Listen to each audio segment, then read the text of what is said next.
Hey guys, welcome back to your own channel, School of Backbenchers, Education Beyond the Front Row. I hope you all are doing great, guys. Well, in this video, we are going to continue Class 12 Business Studies, Chapter 12, Consumer Protection, and this is the third and the last part of this series.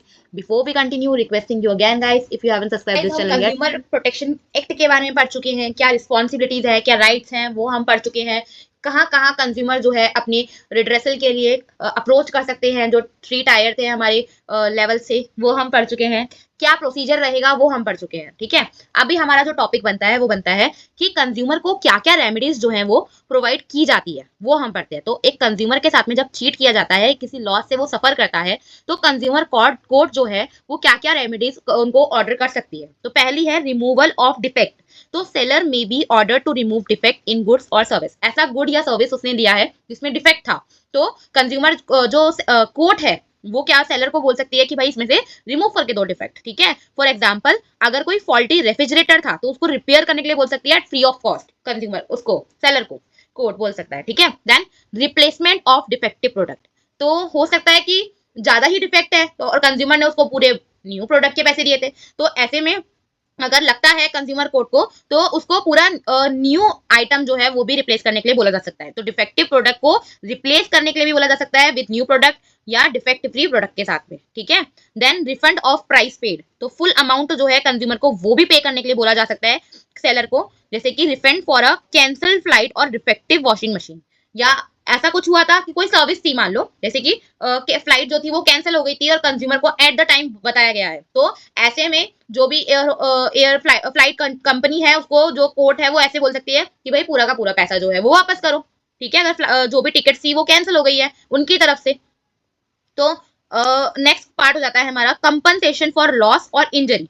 तो consumer को अगर किसी भी तरीके की physical injury हो जाती है गुड्स एंड सर्विस से, कोई मेंटल एगोनी हो जाती है, कोई फाइनेंशियल लॉस हो जाता है, तो ऐसे केस में कंपनसेशन करने के लिए बोला जा सकता है. For example compensation for good food poisoning caused by the contaminated food. कुछ ऐसा फूड दे दिया जिसकी वजह से किसी को फूड पॉइजनिंग हो गया है, तो उसके लिए उसको कंपनसेशन करने के लिए बोला जा सकता है. Discontinuation of unfair trade practices. तो बिजनेस को ऑर्डर किया जा सकता है बाय द कोर्ट कि वो जो भी अनफेयर ट्रेड प्रैक्टिस कर रहा है या तो उसको रिपीट ना करे या उसको बंद कर दे करना. फॉर एग्जांपल स्टॉप करना फॉल्स क्लेम, जैसे कि by one get one free, और ऐसा वो ऑफर जो है वो उसमें ऑलरेडी जो भी प्राइस वो एक गुड में बाय करने पे दे रहा है उसमें ऑलरेडी प्राइस उसने ऐड कर दिया है और 2 के बदले में वो 2 ही दे रहा है, 2 के प्राइस पे वो 2 ही दे रहा है, लेकिन एक्चुअली वो क्या दिखा रहा है, बाय वन गेट वन दिखा रहा है. तो ऐसे क्लेम्स करने के लिए उसको मना कर दिया जा सकता है through the court, by the court, sorry. Then withdrawal of hazardous goods. तो ऐसे गुड्स जो डेंजरस है उसको मार्केट में से रिमूव करने के लिए बोला जा सकता है. फॉर एग्जांपल किसी अनसेफ इलेक्ट्रिकल हीटर का एक्सपायर बैन कर देना यूज करने से, और जो एक्सपायर्ड मेडिसिन है उनको बैन कर देना. Then corrective advertisement. तो business must issue a new advertisement to correct the effect of misleading advertisement. ऐसी कोई उन्होंने पहले एडवर्टीजमेंट की थी जिससे काफी कंज्यूमर अट्रैक्ट हुए थे, बट एक्चुअली वो फॉल्स एडवर्टीजमेंट थी. जो भी इन्फॉर्मेशन दी थी उन्होंने मिसलीडिंग थी, सच नहीं था. तो अब कोर्ट उनको बोल सकती है कि भाई इसको करेक्ट करते हुए ये दिखाओ कि तुमने जो पहले एडवर्टीजमेंट दी थी वो गलत थी. ठीक है, तो ऐसा कोई नया एडवर्टीजमेंट करो. तो एक फेयरनेस क्रीम जो थी कंपनी की वो क्लैरिफाई बोल कर सकती है एक न्यू एड के थ्रू कि जो भी पहले उन्होंने बातें बोली थी अपने क्रीम के बारे में वो गलत थी. ऐसा उनको बोला जा सकता है थ्रू कोर्ट. ठीक है, देन लास्ट पॉइंट है आपका पेमेंट टू कंज्यूमर ऑर्गेनाइजेशंस. तो the seller may be order to pay an amount not less than 5% of the value of defective goods to consumer और कंज्यूमर ऑर्गेनाइजेशन. तो ऐसा कोई goods था जिसको डिफेक्टिव था, उसकी 5% से एटलीस्ट ज्यादा जो भी कॉस्ट बन रही थी, या तो उसको कंज्यूमर को पे करने के लिए बोला जाएगा कि कंज्यूमर को पे करो भाई, नहीं तो कंज्यूमर ऑर्गेनाइजेशन को पे करो. ठीक है, आई होप आपको जो भी रेमेडीज हमने पढ़ी है वो अच्छे से क्लियर है. नेक्स्ट, इंपॉर्टेंट कंज्यूमर ऑर्गेनाइजेशंस या एनजीओ कौन कौन सी है इंडिया के अंदर. तो some important organisation working for consumer protection are consumer coordination council Delhi, voice voluntary organisation in interest of consumer education Delhi में है, मुंबई ग्राहक पंचायत मुंबई में है, consumer guidance society of India CGSI Maharashtra में है, consumer unity and trust society यानी कि कट्स इसका short form है जयपुर में है. तो ये कुछ इंपॉर्टेंट है, कोई एमसीक्यू या क्वेश्चन बन सकता है, केस स्टडी तो नहीं बन सकती, तो इनको भी एक बार अच्छे से देख लेना. नेक्स्ट टॉपिक है गाइस कंज्यूमर ऑर्गेनाइजेशंस या एनजीओ हमने देखी है या इनके अलावा कोई भी अगर होती है तो उनका क्या रोल होता है कंज्यूमर प्रोटेक्शन में. तो कंज्यूमर ऑर्गेनाइजेशन जो है कंज्यूमर को हेल्प करती है फॉलोइंग वे में. पहला, उनको कंज्यूमर को एजुकेशन करती है. ठीक है, ऐसे कैंपेन्स या प्रोग्राम्स वो लॉन्च करती रहती है जिस भी तरीके से कंज्यूमर को उसके राइट्स के बारे में बताया जा सके. तो कंडक्ट करती है training programmes, seminars, workshop organise करती है। फॉर एग्जांपल लोगों को टीच करना about MRP, expiry date and quality marks के बारे में, ठीक है। लोगों को पता नहीं है तो उनको अवेयर करना, ऐसा कुछ उन्होंने प्रोग्राम चलाना, ठीक है। देन पब्लिकेशंस अपनी मंथली या एनुअली मैगजीन्स पब्लिश करती है, जर्नल पब्लिश करती है, पैम्पलेट्स बनाती है जिसमें कंज्यूमर अवेयरनेस के बारे में, उनके राइट्स के बारे में बताया गया होता है। तो कंज्यूमर राइट्स को अवेयर, जो उसकी अवेयरनेस है उसको स्प्रेड करना। देन लीगल असिस्टेंस, अगर कुछ भी प्रॉब्लम उनके साथ में होती है तो लीगल एडवाइस उनको प्रोवाइड करना कंज्यूमर को, और कंप्लेंट वगैरह फाइल करने में या पूरा जो प्रोसीजर है उसको अंदर उसको उनको गाइड करती है, हेल्प करती है, ठीक है। मीडिया के थ्रू भी अवेयरनेस फैलाती है, जैसे कि प्रोड्यूस करना कोई फिल्म या वीडियो फूड अडल्ट्रेशन पे, किस तरीके से वो लोग किस तरीके से कंज्यूमर को इस तरह से चीट करते हैं, या मेडिसिन का किस तरह से मिसयूज होता है, इस तरीके से, मतलब फिल्म वगैरह या शॉर्ट मूवी वगैरह या कोई भी वीडियोस के थ्रू लोगों को अवेयर करना, ठीक है।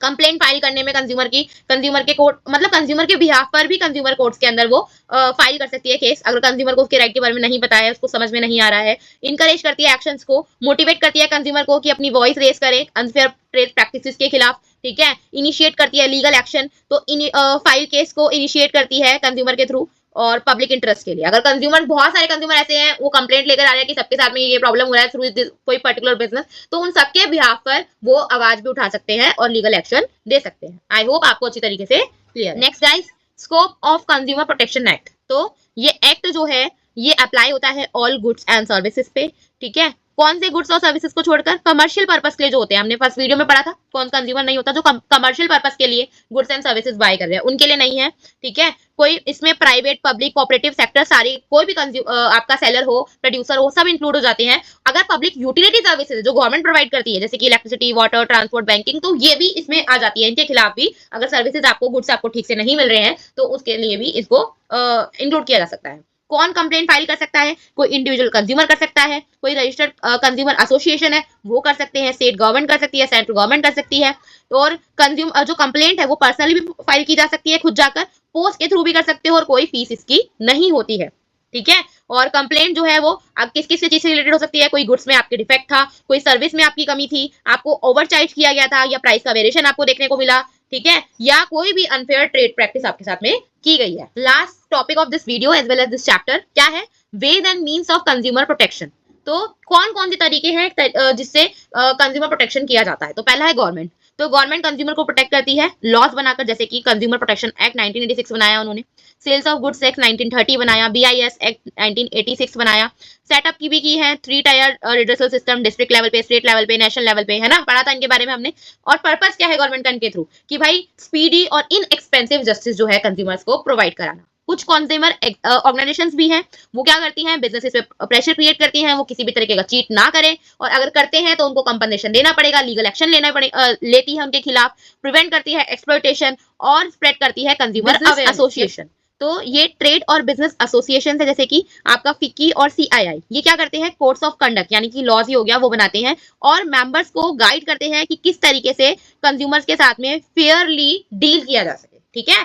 तो इस पूरे चैप्टर का अगर हम कंक्लूजन की बात करें तो कंज्यूमर कोर्ट्स जो हैं वो क्या करती है, कंज्यूमर प्रोटेक्शन करने के लिए रिपेयर, रिप्लेसमेंट, रिफंड, कॉम्पनसेशन और प्रोटेक्शन जो है अनफेयर ट्रेड प्रैक्टिसेस से प्रोवाइड करवाती है कंज्यूमर्स को। तो आई होप आपको ये चैप्टर जो है बहुत अच्छे से क्लियर है। अगर आपको कोई डाउट है आप कमेंट बॉक्स में लिख सकते हो। अगर आपको वीडियोस पसंद आते हैं प्लीज लाइक कीजिए, चैनल को सब्सक्राइब नहीं किया है तो सब्सक्राइब कीजिए, अपने फ्रेंड्स के साथ में शेयर कीजिए वीडियोस को, शॉर्ट्स को। और अगर आपको ये नोट्स जो है जिनसे मैं पढ़ाती हूँ आपको वो चाहिए तो आप कमेंट कीजिए, आपको बता दिया जाएगा कि आपको किस तरीके से नोट्स भी प्रोवाइड किए जा सकते हैं फॉर इजी अंडरस्टैंडिंग। जल्दी से रिविजन अगर आपको करनी है तो बहुत अच्छे नोट्स चाहिए। नेक्स्ट वीडियो में, तब तक के लिए बाय।